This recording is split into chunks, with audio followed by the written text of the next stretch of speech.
ngàyនេះបបួលបងម៉ៃទៅលេងភូមិប្រាក់ដាក់ម្ដងទៅរកអីញ៉ាំផងមួយវិញទៀតគឺទៅរកអវ៉ាយវ៉ាន់ខ្មែរដើម្បីយកមករៀបចំផ្ទះព្រោះអាទិត្យនេះមានមិត្តភ័ក្តិមកពីអាល្លឺម៉ង់ម៉ាឡេញមុននឹងចេញទៅស្រីយើងគឺយូរជាងគេរៀបចំខ្លួននឹងឯងតែខ្ញុំឥឡូវស្រួលខ្លាំងចូលចិត្តមូសក់បានម៉ាស៊ីននេះមួយស្រួលមែនតែនប៉ះពីខាងក្រៅក៏អត់លាកដៃដែរគ្រាន់តែមូចេញមកបងប្អូនលយគឺហាមាត់វាវហ្មងដែលសាវិចេញភ្លីស្អាតមែនតែនវាហើយនឹង Vogue បងប្អូនភាគច្រើនគឺស្គាល់ហើយប្រែនេះឃើញគេល្បីល្អដូចគេល្បីមែនខ្ញុំប្រើមកបាន3-4ខែបងប្អូនតាំងពីម្ដងខ្មែរមកសិនគាត់មានច្រើនម៉ូដមិនមានតែម៉ាស៊ីនមូនឹងទេ color ពណ៌អីចេញមកគឺថាស្អាតមែនតែនឃើញគេផុសវីដេអូដូចមិនគួរឲ្យជឿណាប៉ុន្តែបានប្រើមែនញ៉ាំឲ្យបងប្អូនเลยស្រួលប្រើខ្លាំងអត់មានយកម៉ាស៊ីនគៀបសក់មកប្រឹងទាញសក់ទាញដាច់អីណាប្រើនេះមួយស្រួលណាស់ណែចុចទៅគឺវាល្មូឲ្យមកផ្លែតយើងទាញចេញមកគឺភ្លីស្អាតខ្លាំងណាបងប្អូនដែលចូលចិត្តលេងម៉ូដសក់ប៉ុន្តែភ័យខ្លាចខូចសក់ដូចខ្ញុំអីប្រើម៉ាស៊ីននេះគឺល្អខ្លាំងអត់ចាំបាច់ទាញអីទេចាំខ្ញុំដាក់ Facebook page របស់គាត់ជូនបងប្អូនអាចចូលទៅមើលបានគ្រឿងប្រដាប់របស់គាត់ល្អមែនមើលភ្លីសក់ចេញមក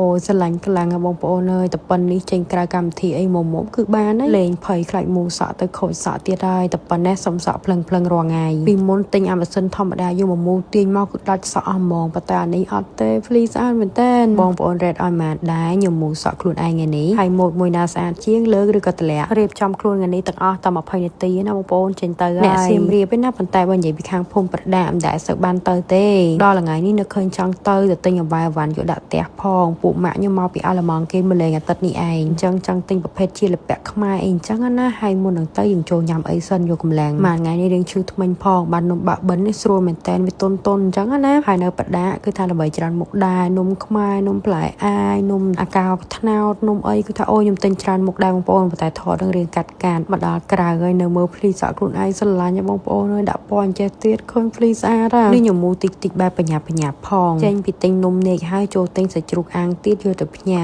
ប៉ានៅផ្ទះថ្ងៃនេះប៉ារវល់មើលជាងអត់បានមកទេអញ្ចឹងកូនទិញផ្ញើបន្ទាប់មកទៅដល់កន្លែងរបស់សំខាន់នៃប្រភេទជាលពាក់ជាអីអញ្ចឹងបងប្អូនតាមដានវីដេអូខ្ញុំឃើញហើយគឺខ្ញុំដាក់ពេញផ្ទះសូម្បីតែពូភ្លើងអីក៏ដោយដែរស្រឡាញ់ខ្លាំងណាស់បងម៉ៃនឹងកាន់តែស្រឡាញ់ទៀតអញ្ចឹងចង់បាន4-5មុខទៀតយកទៅតែងផ្ទះមានតាំងពីកតើមានតាំងពីអីអញ្ចឹងណាខ្ញុំនិយាយក្បាលវីដេអូអញ្ចឹងអាទិត្យនេះមានពុកម៉ាក់មកពីអាល្លឺម៉ង់គេមកលេងអញ្ចឹងយើងរៀបចំឲ្យស្អាតតិចទៅទទួលគេឃើញថតកាត់ចឹងណាតែអវ៉ាន់ជាក់ស្ដែងគឺពេញគូតឡានហៀដល់មុខក៏មកដល់ផ្ទះភ្លាមគឺថែមពូសិនថែមនៅលើតុបាយខាងក្នុងបងប្អូនអាហ្នឹងគ្រាន់ដាក់ដេកទេឲ្យមើលមកកាន់តែស្អាតមកកម្រិតទៀតបន្ទាប់មកខ្ញុំយកកាតេលយកមកដាក់នៅកន្លែងសាឡុងហើយមានធុងសារ៉ាមជាលកៅអីគឺសិតតែប្រើជាលពាក់ទាំងអស់ហើយចង់បាន2ទៀតដាក់នៅបន្ទប់គេសូម្បីតែក្រាព្រំក៏ពួកខ្ញុំចង់ប្រើឈើដែរចាំមើលវីដេអូ detail ទាំងអស់បងប្អូនពួកអីដាក់អត់ទាន់ត្រូវសោះនេះគ្រប់ត្រូលរបស់ខ្មែរទៅមួយធ្វើរាប់ខែទៅរំតបានណាបងប្អូននិយាយពីស្អាតមែនតែនហ្មងខ្ញុំនៅតែស្រឡាញ់របស់អញ្ចឹងឯងស្រឡាញ់ណាស់